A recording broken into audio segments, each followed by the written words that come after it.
Welcome to, well, I was calling them the Post-Biota podcast. I'm not sure what we actually call them now, but we are starting a new discussion with Imy Khan. Imy, pleasure to have you on. Thank you for having me. It's a pleasure to be here. Really excited. I think what generally happens with these things is we record maybe 3 or 4 of them, then we pick a name, and then we create a new podcast feed or what have you. But today we're starting out with the Biotacast feed, biotacast.org. And, you know, who knows what will happen with this thing. But in terms of a general introduction, I notice here in your notes that the word hate is a very strong term, but where you originally started with the artificial life community or your first transition, talk a little bit about how you got involved with artificial life. Yeah, so no, the hate's a really interesting thing. So, so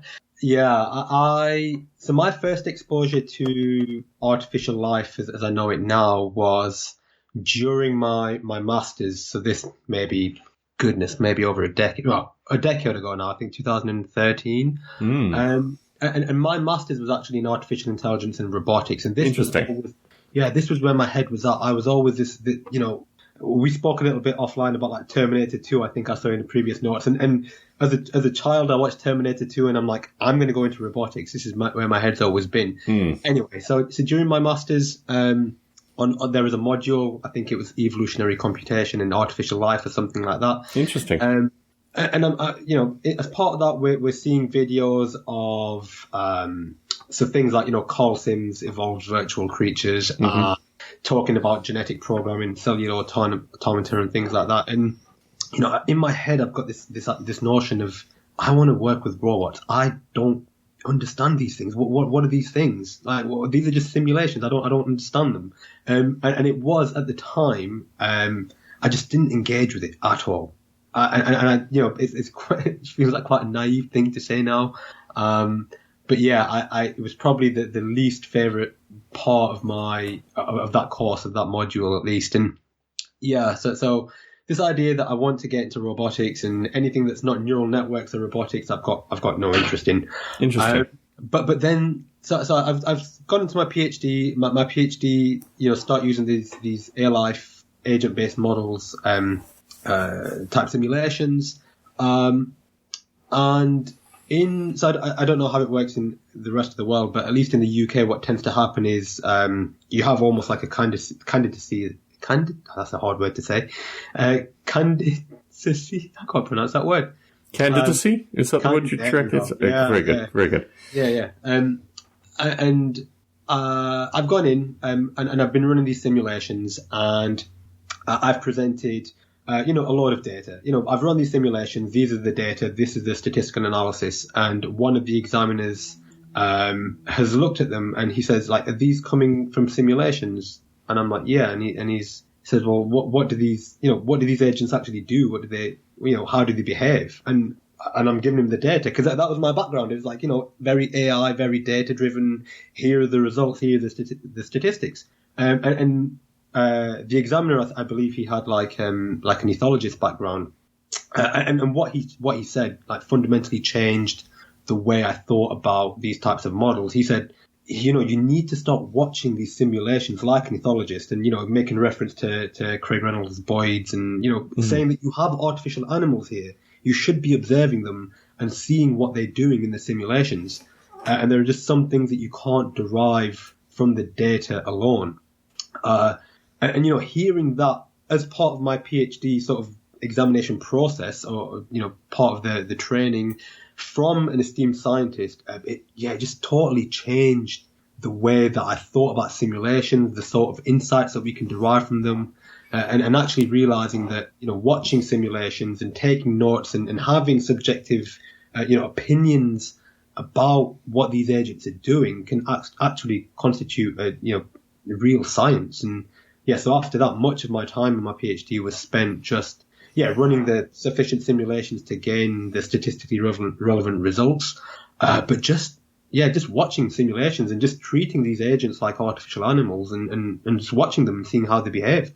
And it just completely changed my view of what artificial life meant, going from this idea that they are just meaningless simulations to actually looking at them a little bit differently and saying, no, they can actually be valuable, just in their own right, just watching these agents run around and exhibit all types of different behaviours and emergent properties and so on. Fascinating stuff. It's funny to look at the field. I mean, certainly when I started developing intelligent agents in a simulated environment, it was still relatively controversial to even call that A-life. And the whole definition of what A-life has been over, I guess, the past 3 decades. I noticed in your notes you said 30 years. I look back at Margaret A. Bowden's work, and actually one of the benefits that I had through being part of the International Society of Artificial Life was actually to give Margaret A. Bowden her well-due long service award for, assisting in the field. Her book, her Oxford a kind of collection of works, was such an important book in my life associated with understanding what artificial life was then. And, Roddy Brooks' work in Boston and a bunch of additional things. So, yeah, it's fascinating actually looking at a simulation as a means of studying almost cyberzoology, for want of a better term, as a means of looking at the agents within the simulation. Certainly in my own work, it has come to me almost like a narrative engine. The interaction of the agents creates its own narrative, which can be studied and looked at, and then very much about embodiment and, the claims that you're making about the simulation. But to make this thing mutual, I started developing intelligent agents in the simulated environment work because I had a bunch of additional work that I'd done up until a point. I started what's now known as the Ape SDK, what was originally called the Nirvana Project, that became Noble Ape, and then the Ape SDK when I was 19, so 27 years ago. 27 years ago, actually, last week. So wow. Through that, I came to this thing. I was thinking about this, and I actually put a couple of videos on YouTube and got an immediately positive response. When I started developing this kind of stuff, I was coming from a background not of simulation necessarily, but actually games. I mean, most of my early simulation work occurred before I'd even come to university. So I just collected existing games that I'd written, existing ideas, and put this thing into what is now the Ape SDK. But very much associated with visualization, very much associated with basic levels of interaction. When I first started developing the simulation, I was an undergraduate at university, and its main use was to try and drown the apes, basically. The university students were fascinated by dragging the apes out into the ocean and seeing which would survive, what would evolve through being incredibly brutalistic to these poor simulated entities. But to be clearer with regards to my background was with regards to creating games, not games in the traditional computer game sense, but games as in pen and paper role-playing games, very much associated with creating mythologies, creating environments through that. And the earliest book that I have, which really was something that, defined my development existence, was a book made by Usborne, which I must have read when I was maybe in my early teens, maybe, even earlier than that, called Write Your Own Fantasy Games on Your Microcomputer. So we're talking now 1984, very much associated with the BBC Micros in the UK, Commodore 64s, these kind of things. But the book is fascinating. It's now available free on the internet. Usborne has made it freely available as a PDF. You can actually see how I kind of took these components together. So taking the first probably, decade of my simulation work, I would actually write code books, physically write the code out, and then give the code books to people because I didn't have a computer at the time. My family was very much of the view that they grew up in the anti-Vietnam period. So the people that were pro-Vietnam were all engineers and, hard-nosed scientists and these kind of things. So I'm not saying that my family was necessarily anti-computer simulation, but they just wanted me to get into a more productive field that wouldn't leave me socially isolated and, not give them grandchildren. Thankfully, now they have grandchildren. So let's move on from that point. So my early days of simulation was very much being the other, very much wanting to participate. So the Biota series was a series of conferences originally. By the second Biota, I really wanted to get to the second Biota. Ironically, and this is a shout out to Anton, my former co-host, we're going to be talking with Steve Grand, or I'm going to be talking with Steve Grand at the end of this month. And Steve Grand held the second Biota conference in Cambridge folks such as Richard Dawkins, the late Douglas Adams attended that. So, that was the conference that I wanted to attend. So I started developing my simulation and immediately I'd do anything. I'd pack up the chairs. I'd serve the tea and coffee at the Biota 2 conference. I wanted to be there more than anywhere because it seemed like the exact, kind of concatenation of thinkers and doers at the time. So it's been 27 years. It's very hard to really, it's funny actually because the simulation's changed its name for a third time. I had a friend actually in London I caught up with a few years ago, and he said to me, "But didn't you just do this with the Microsoft guys?" Every name change that I've had with my simulation has been associated with independently wealthy individuals wanting to own, just the names, not even the ideas behind it. So I've had to change the name of the project, twice in order to avoid these ridiculousnesses. The first time was a fellow from Microsoft, or formerly of Microsoft, and thankfully out of that I got a small bit of change from that. But the second one with the comedian, just really, this is actually the early series. Thank you very much for going back and listening. I feel incredibly apologetic, but also very much in the service of Tim Taylor. Tim is the reason that you and I are talking currently. Absolutely. And my last interaction with him, I was still caught up in this whole, watching, and these were ultimately Wikipedia pages that also dealt with artificial life being vandalized, I think was the term that Bruce Damer used to describe what was going on at the time. So people I'd interviewed in these Biota podcast series, they had created the, Wikipedia pages on artificial life and the underlying simulations. I think certainly both, not necessarily as a mentor, but just someone who I like writing simulation with. Larry Yeager with Polyworld was very, central to making my APSDK compatible with Polyworld at the time. I spent maybe 6 months doing that. Well, unfortunately, Polyworld has fallen by the wayside as one of these mini simulations that no longer is maintained. And really, most of the past 27 years has been keeping the likes of Apple and Intel happy. As an open source project, both Apple and Intel picked up the APSDK. It's funny because in my own thinking has changed with regards. I always thought this very much when I developed the simulation in the early days, associated with being assistive to other people, for other people coming and getting involved with the simulation. It's interesting because in one of our early conversations, he said, should I promote the APSDK? Should I get articles written and these kind of things? Well, I've already kind of gone through that cycle. I went through a period of academic publication with it and just seeing if there was any interest. It's not that I'm jaded. I just realized that I'm ultimately writing the simulation for myself, fundamentally. And that changes your own thinking. It changes your own relationship. I have two young daughters who are both two twins who are two. And they very much, I was thinking about John Klein because Kyle Harrington got back in contact with me. And I was thinking, well, John Klein did this amazing, you talk about blocky creatures, where he wrote Breve, which was a means of writing your own blocky creatures and looking at movement evolution. Well, as soon as he had children, he was out of the artificial life game. And I'm feeling in a similar light myself, but you just have to, take smaller bites in terms of the stuff that you want to do within simulation. But I think I've given some indication. Did I miss any parts? Would you like to learn more about my... Well, no, I actually think I have some questions, but maybe they sort of overlap because, you've been sort of developing APSDK now for 27 years, and it sounds like almost like the genesis of sort of our respective projects have come from different angles, right? So, and I've thought about this, and I've had this conversation with other people where it feels as though a lot of artificial life, rightly or wrongly, is in the service of natural systems or biology.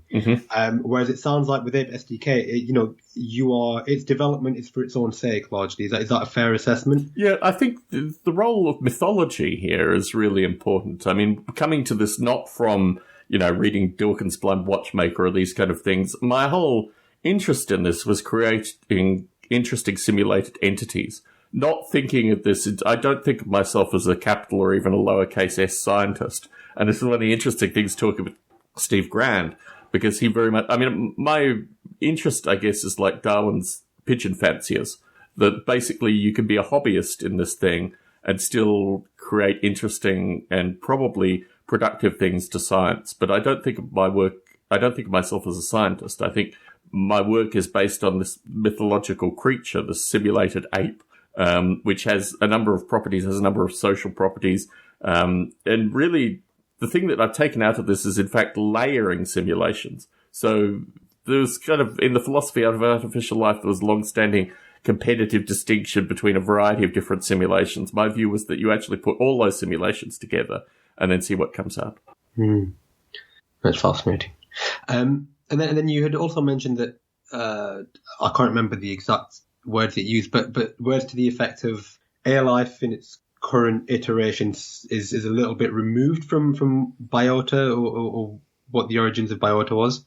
Is that something? Well, I think biota was always fundamentally about people. Well, sorry, this is my embodiment of biota. As you talk to Bruce Damer, he has a particular perspective on biota. But my view was always that you had ISIL.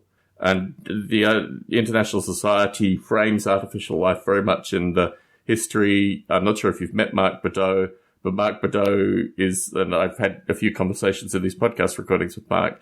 You know, there's a history of ISIL and there's a history of biota. And the history of biota is very much, let's get a group of thinkers together and, you know, see what comes out of this conversation, versus ISIL, which is associated with quite an important history of the way these simulations have developed.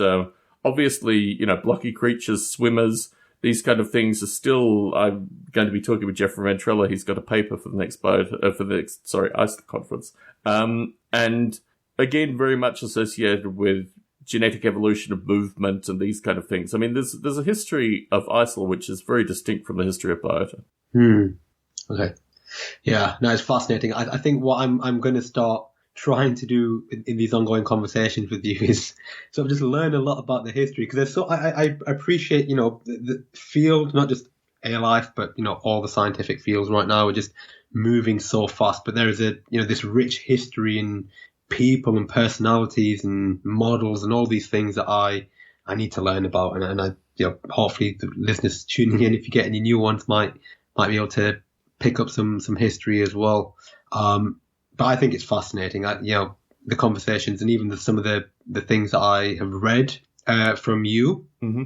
And actually, one question that I did have, and this may be jumping the gun a little bit, was, again, it's 27 years, and at least, you know, the way that I have approached AI life in my PhD, my research, is that, like, it is there for a purpose, and that purpose is for research, and research equals funding and careers, and so on and so forth.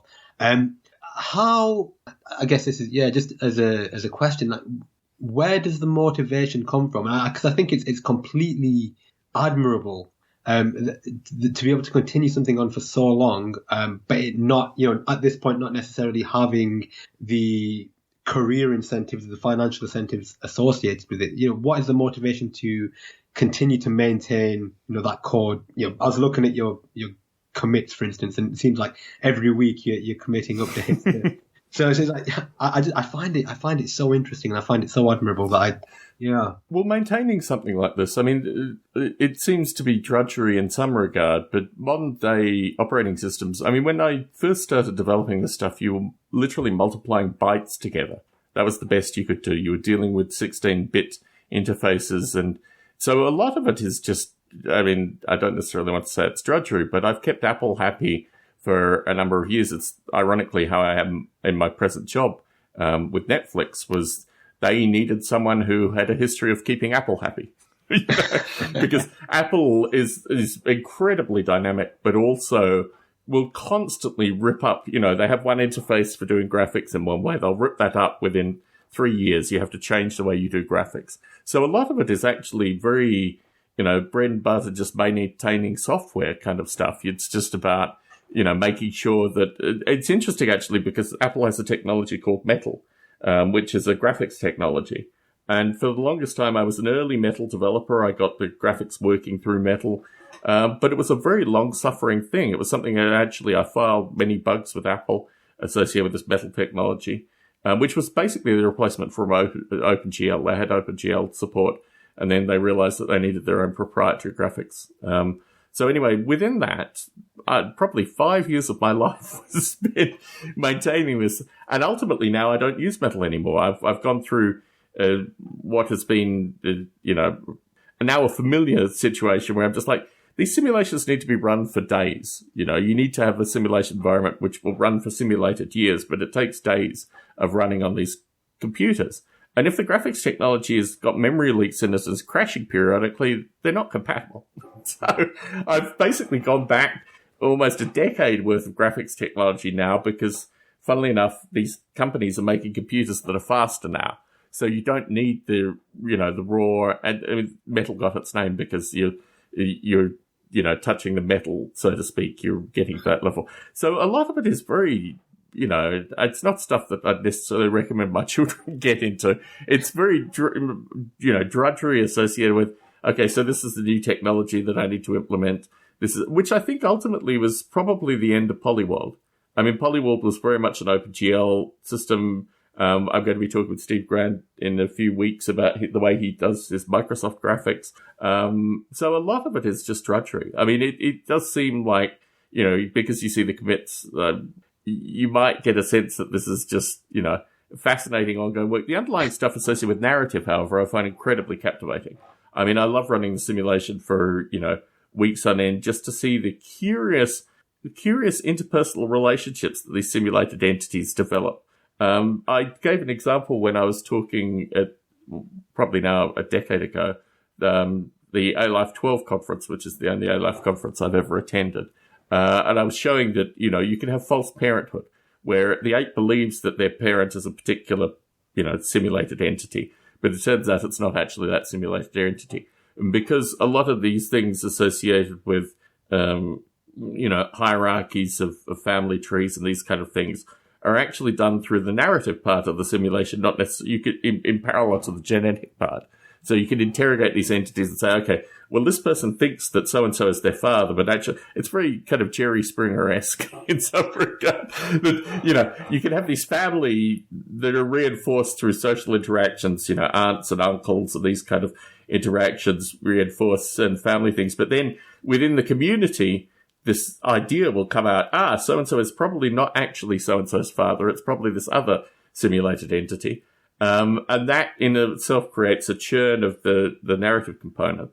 But yeah, I guess there's sufficient interest. I mean, the stuff that interests me currently, is very much associated with the underlying format of the data because it becomes big data. It becomes a big data problem eventually when you run one of these simulations for a relative period of time. So there are always things that interest me in there, but a lot of it is just, oh no, Apple's changed how it does this, or, it's a lot of it's drudgery too. Uh-huh. And what was, so I'm just trying to pick your brains with various things. So what was the use of Ape SDK, or I guess it was Noble Ape at the time? What was the use for Intel and Apple? And Apple? So these companies are, and funnily enough, they're now competing to do this.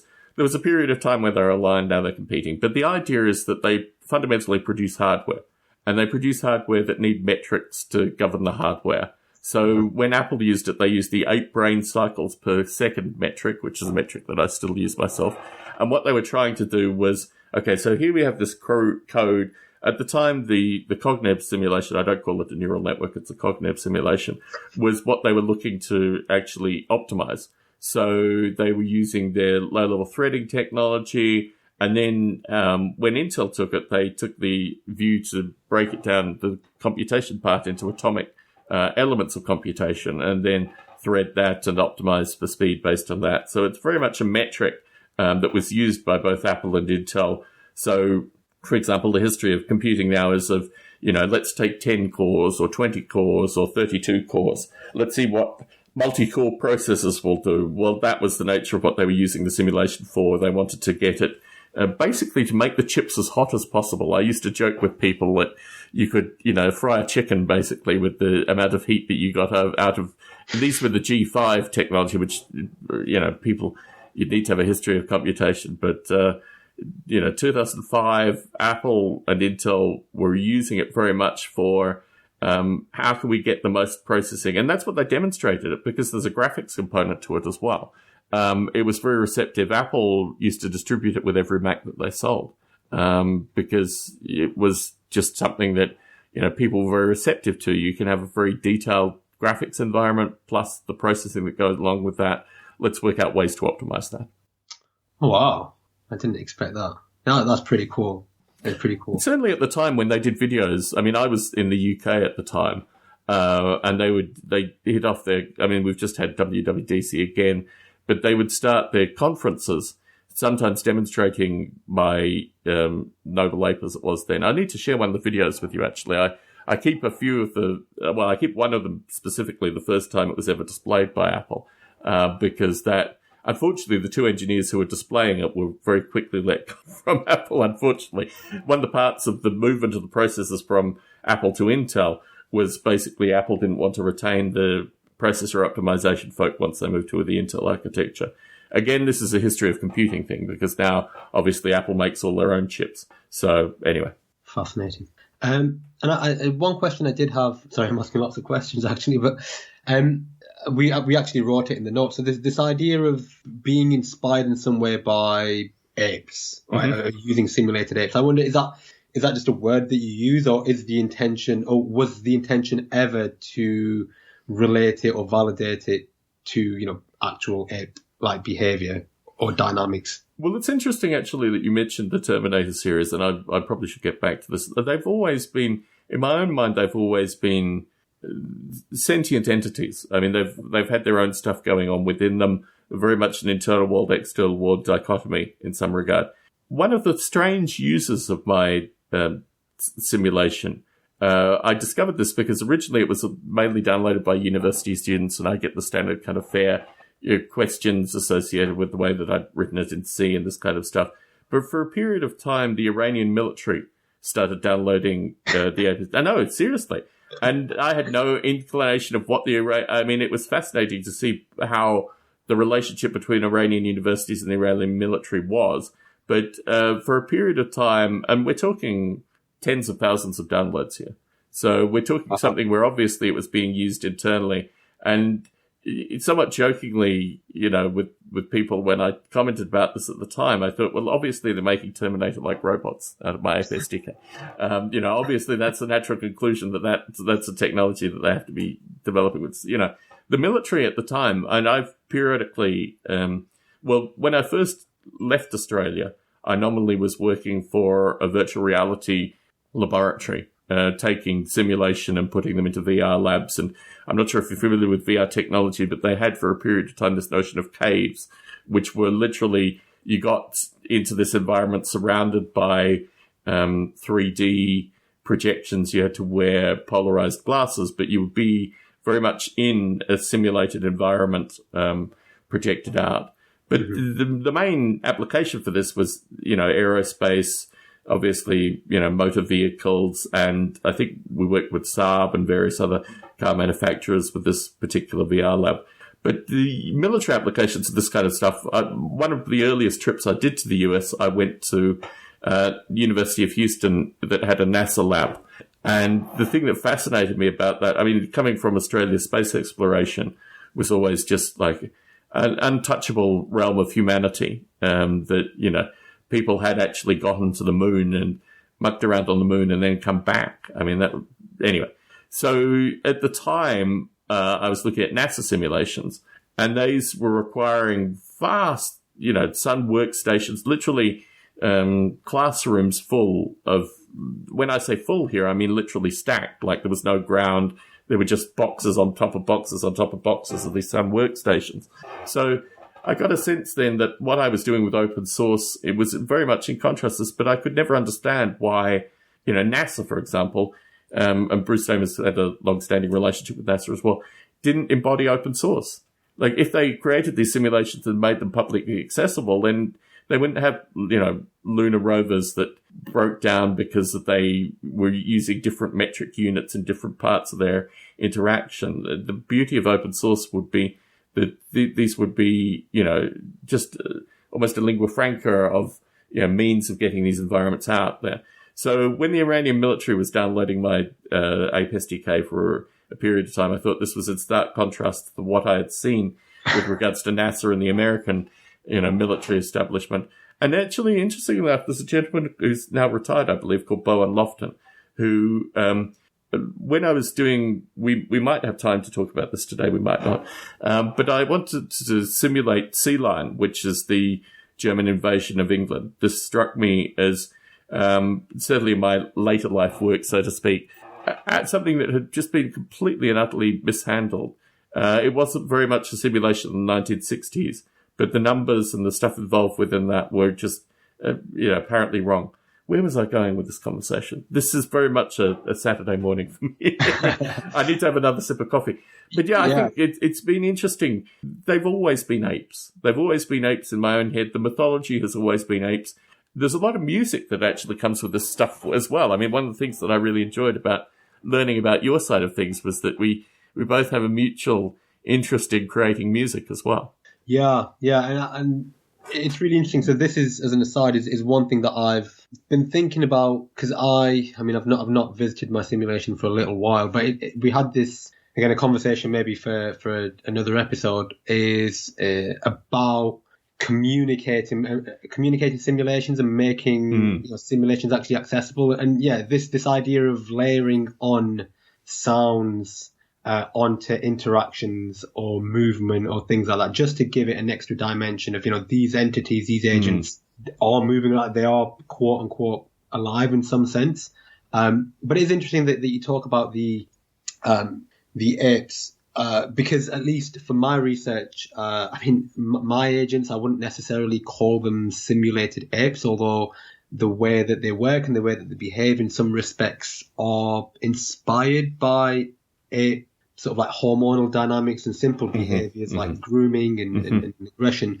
But I find it a challenge trying to communicate that to people who are not A-lifers. And I've experienced this very recently when I've presented my simulation to a group who largely are not computer scientists by trade and less so are even aware of artificial life as a discipline. And so one of the questions and challenges that I had was, how do I communicate this simulation to those people? And actually, the way I got around it was just about seeing them as artificial animals, animats in their own right, and removing any sort of like target model from there.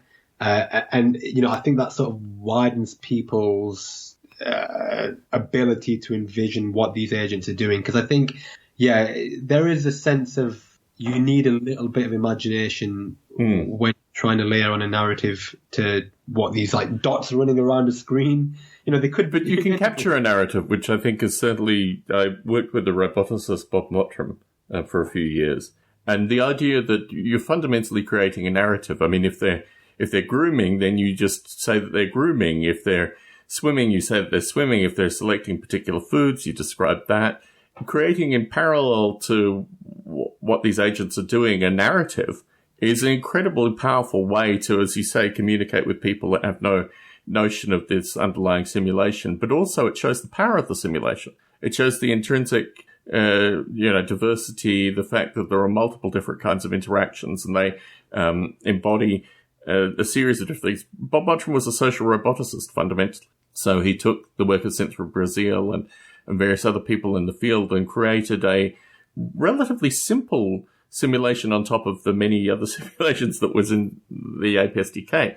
And it meant that they had social drives, they had sexual drives, they had hunger and tiredness.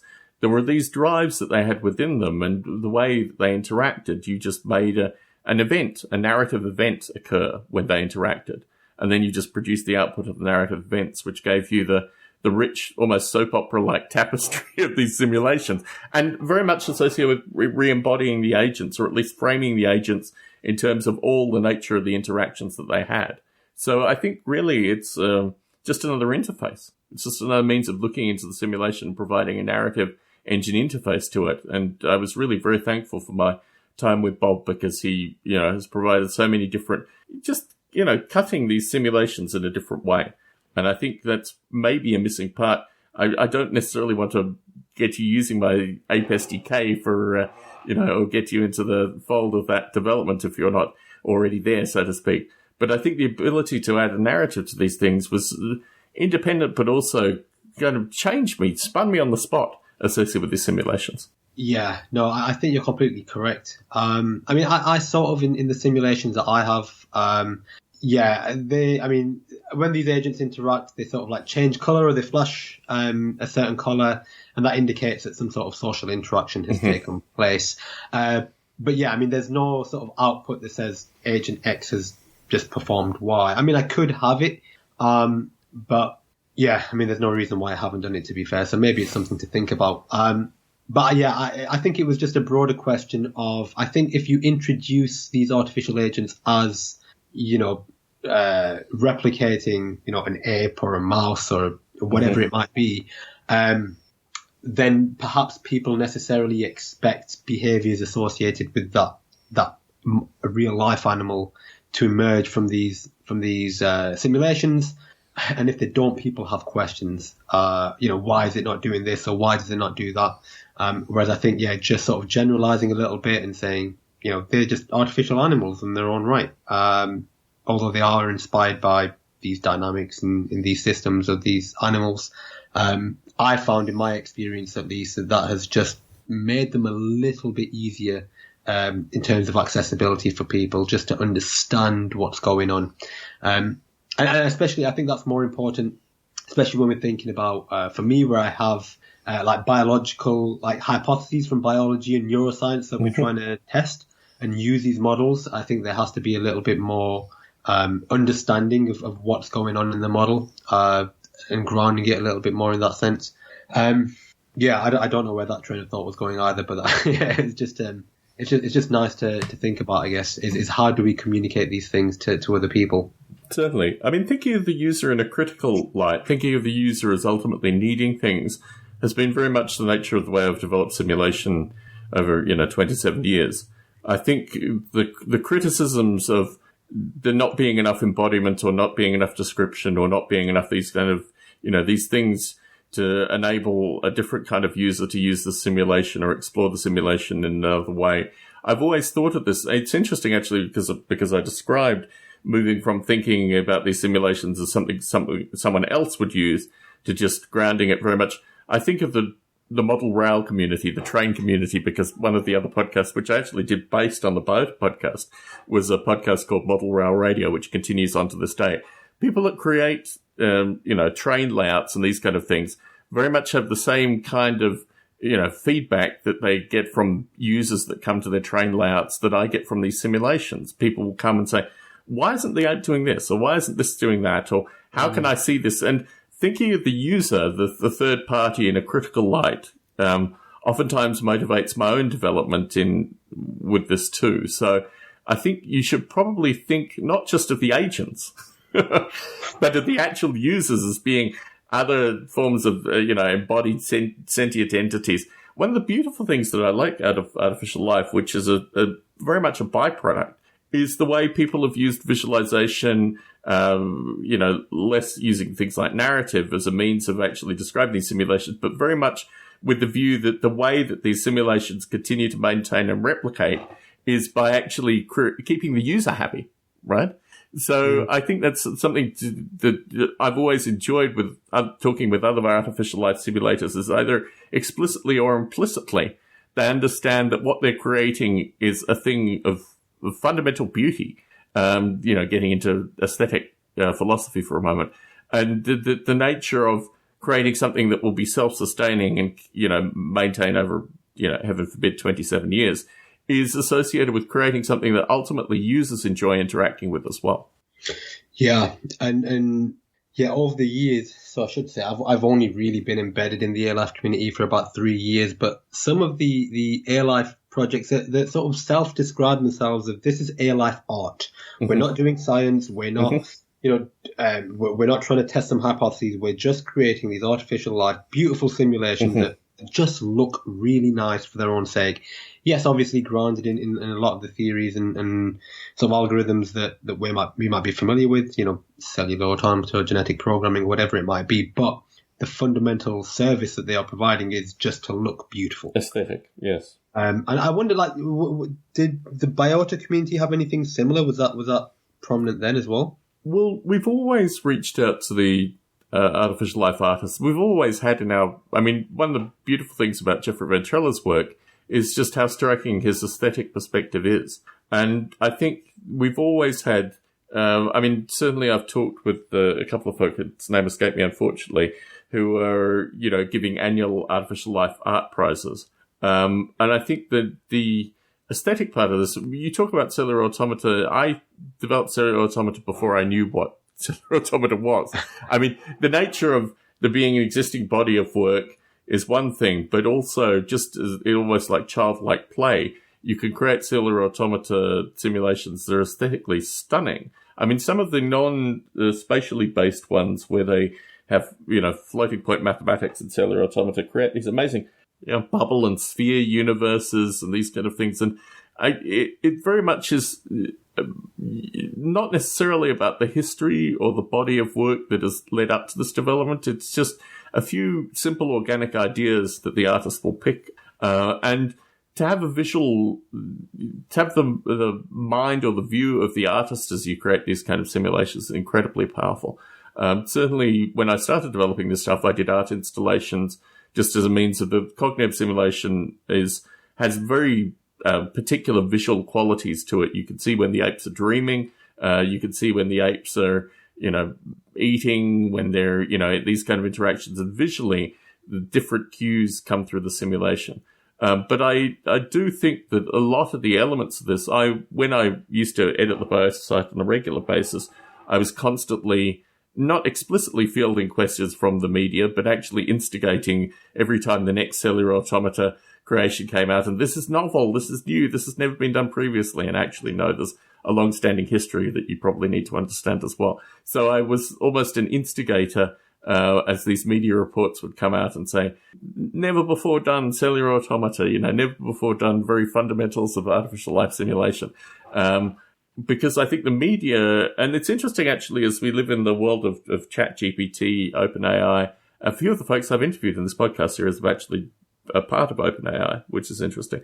But the nature that anyone now can become, or anyone now by the nature of just having a YouTube channel or something like that, becomes an artificial intelligence expert, becomes a domain knowledge expert, and the fact that they can absorb, what these simulations are providing now, these large language model simulations, it changes the field, because certainly, 2-3 decades ago, people were coming to this very much from the perspective of the Terminator and the Turing test and all these kind of things which have dissolved recently, because the nature of these simulations have become broadly more accessible, which is another thing which we probably should discuss at some stage, that these things are now very accessible, and really the whole narrative associated with what is simulation, what is computer art, all these kind of things is constantly changing, particularly as individuals who are not domain area experts, they're not historically knowledgeable in this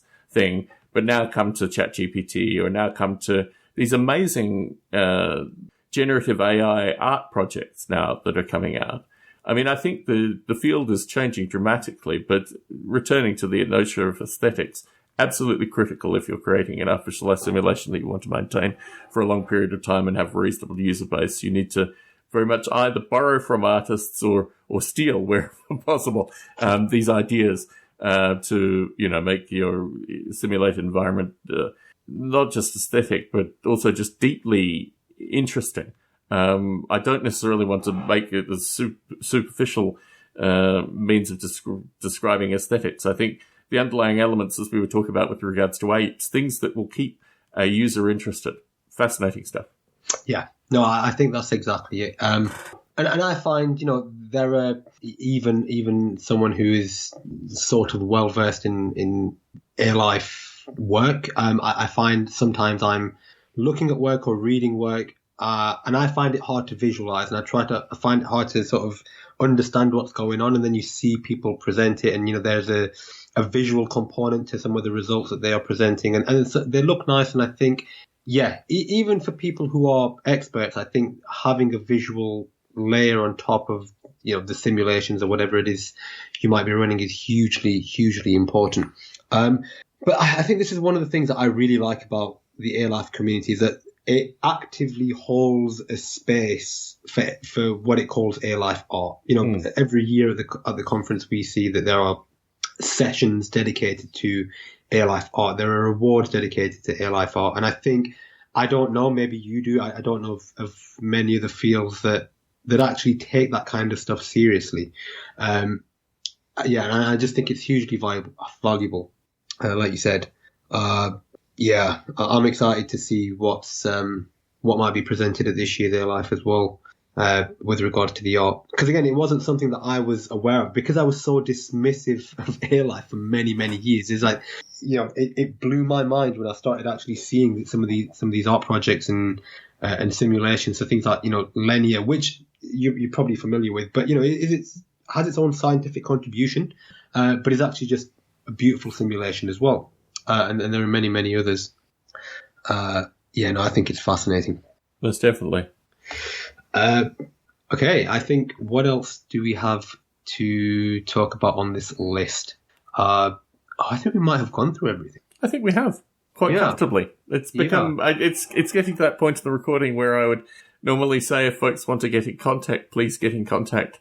I will act as the I don't know, secretary or what have you for any correspondence that might be had based on just the conversation we've had today. It's been a real pleasure, Imy. And I think we have a number. Look, one of the topics that I find absolutely fascinating because it's impacted me in a variety of different directions, which will be in an upcoming conversation, is the notion of theism and simulation. And that was the topic when you wrote it down. I thought, oh, we've got at least a podcast, if not 3 podcasts out of just that one topic. So I want to warn people. Part of, historically, the artificial life community that I've seen is the naysayer.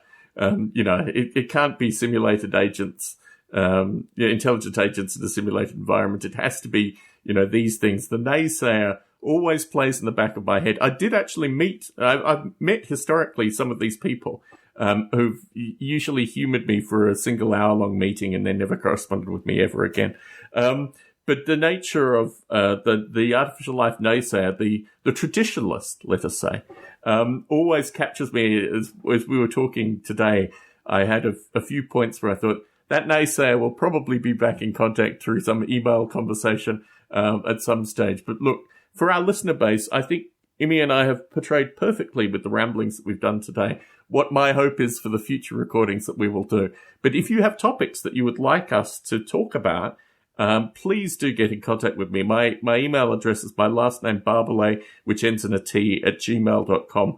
Please get in contact with me. I will forward on your correspondence to Imy, and no doubt we will have a number of hopefully user-directed conversations in the upcoming recordings as well. Excellent. Thank you very much, Tom.